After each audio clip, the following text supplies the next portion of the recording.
নমস্কার বন্ধুরা, শ্রাবণী রান্নাঘরে আপনাদের সবাইকে স্বাগত জানিয়ে আমি আবারও একটা রান্নার ভিডিও নিয়ে আপনাদের সামনে চলে এসেছি। আজকের আমি আপনাদের কচুরলতি দিয়ে একটা অসাধারণ রেসিপি বানিয়ে দেখাবো। আশা করি আপনাদের ভালো লাগবে।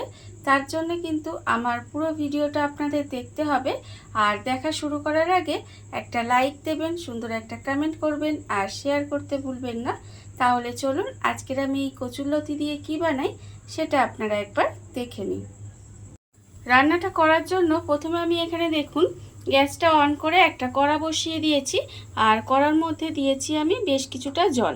এইবারে আমি জলের মধ্যে দিয়ে দেব এই যে কচুরলতিটা আমি এখানে খুব ভালোভাবে ছাড়িয়ে পরিষ্কার করে রেখেছি, সেই কচুরলতিটা কিন্তু আমি এখানে জলের মধ্যে দিয়ে দিলাম। এইবারে আমি এর মধ্যে দিয়ে দেব, দেখুন এখানে দেব আমি অল্প সামান্য একটু নুন,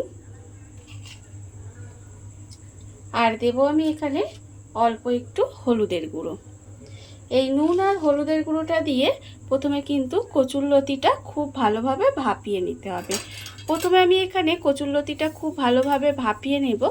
আর রান্নার শুরুতে আমি প্রতিদিনের মতো একটা কথাই আপনাদের বলবো যে প্লিজ আমার ভিডিওটা আপনারা টেনে টেনে দেখবেন না, পুরো ভিডিওটা দেখুন, আশা করি আপনাদের ভালোই লাগবে। দেখুন প্রথমে কিন্তু আমি এই কচুরলতিগুলো একটু ভাপিয়ে নেব। কচুরলতিগুলো দেখুন এখানে কিন্তু ভাপানো হয়ে গেছে। এইবারে আমি কচুরলতিগুলোকে আলাদা করে তুলে রেখে দেব। কচুরলতিগুলো কিন্তু এইভাবে প্রথমে ভাপিয়ে আলাদা করে তুলে রেখে দিতে হবে। দেখুন এইভাবে জলটা আমি কিন্তু খুব ভালোভাবে ঝারিয়ে নেব, নিয়ে কচুরলতিটা কিন্তু এখানে আলাদা করে তুলে রাখতে হবে। কচুরলতিগুলো এখানে আমি আলাদা করে রেখে দিয়েছি ভাপিয়ে নিয়ে। এবারে একটা মশলা তৈরি করে নেব। তার জন্য নিয়েছি আমি এখানে মিক্সিং জারের মধ্যে আমি এখানে দিয়ে দেব, দেখুন এখানে রেখেছি আমি 1 ইঞ্চি মতো আদা একদম মিহি করে কুচি করে রেখেছি, আর রেখেছি এখানে একটা মাঝারি সাইজের টমেটো, আর আছে এখানে আমার 3টে কাঁচা লঙ্কা। এই সমস্তগুলো কিন্তু প্রথমে আমি মিক্সির মধ্যে নিয়ে নেব। দেখুন সমস্তগুলো কিন্তু প্রথমে মিক্সির মধ্যে নিয়ে নিতে হবে।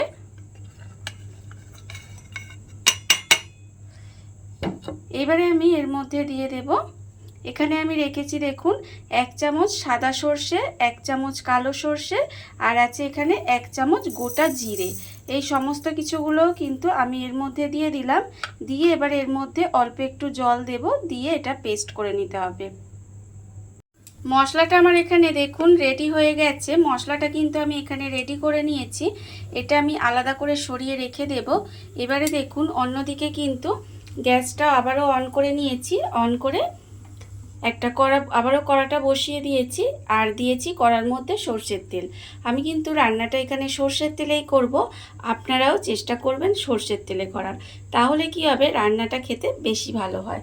এবারে আমি তেলের মধ্যে দেখুন তেলটা গরম হয়ে গেছে, তেলের মধ্যে দিয়ে দেব বেশ কিছুটা আমি এখানে মটর ডালের বড়ি রেখে দিয়েছি, সেই বড়িটা কিন্তু আমি এখানে দিয়ে দিলাম।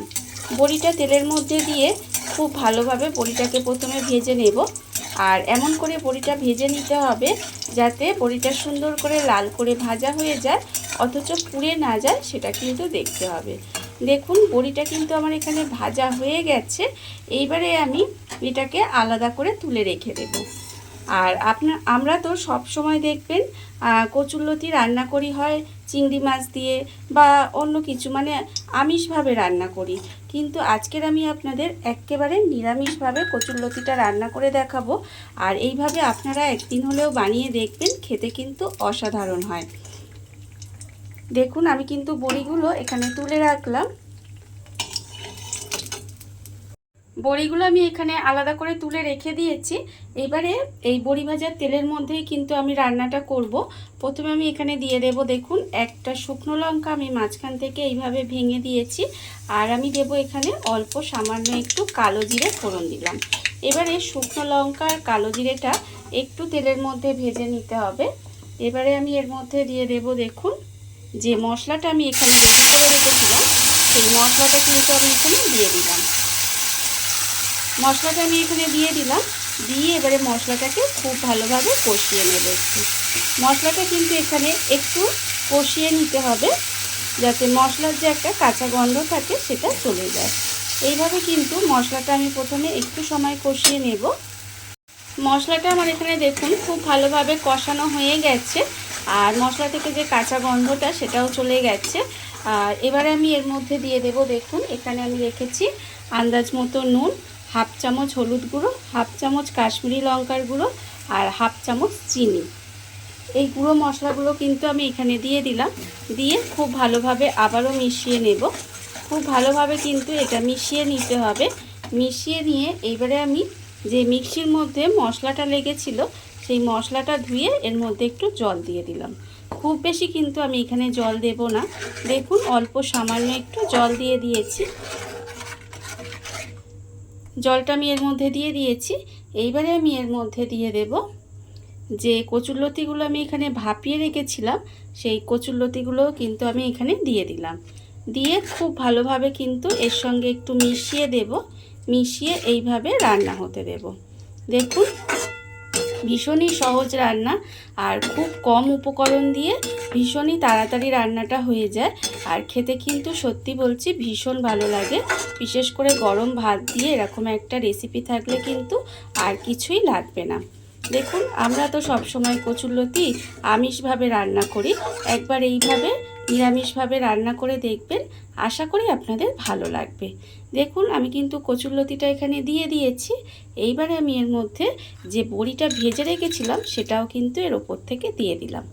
দিয়ে খুব ভালোভাবে এটাও মিশিয়ে দেব। মিশিয়ে গ্যাসটাকে একেবারে লোতে দিয়ে এইভাবে ঢাকা দিয়ে রান্না হতে দেব কিছুক্ষণ, যাতে বড়িটাও সেদ্ধ হয়ে যায়। আর লতি তো আমার এখানে ভাপানো আছে, তাও একটু ভালোভাবে মজে যাবে সেই অবধি কিন্তু রান্নাটা করে নিতে হবে। গ্যাসটা লোতে দিয়ে দেখুন আমি কিন্তু এইভাবে ঢাকা দিয়ে বেশ কিছুক্ষণ রান্না হতে দিয়েছিলাম। এর ফলে কিন্তু এখানে বড়িটাও সেদ্ধ হয়ে গেছে, আর লতিগুলো তো আমার এখানে ভাপানোই ছিল, সেটাও কিন্তু খুব ভালোভাবে সেদ্ধ হয়ে রান্না হয়ে গেছে। রান্না কিন্তু আমার এখানে প্রায় রেডি হয়ে গেছে। নামানোর আগে আমি এর মধ্যে দিয়ে দেব দেখুন একটা চেরা কাঁচা লঙ্কা, আর দেব আমি এখানে 1 চামচ মতো কাঁচা সর্ষের তেল। এখানে কিন্তু ওপর থেকে এই কাঁচা সর্ষের তেলটা লাস্টে যদি ছড়িয়ে দেওয়া হয় তাহলে কিন্তু খেতে আরও অনেক বেশি ভালো লাগে।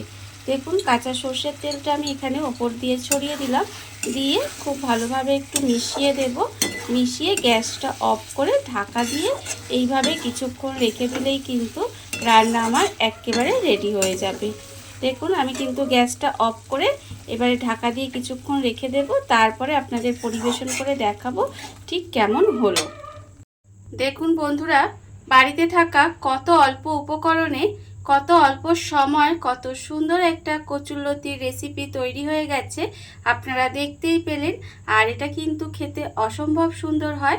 এইভাবে আপনারাও একদিন হলেও বাড়িতে বানিয়ে দেখতে পারেন।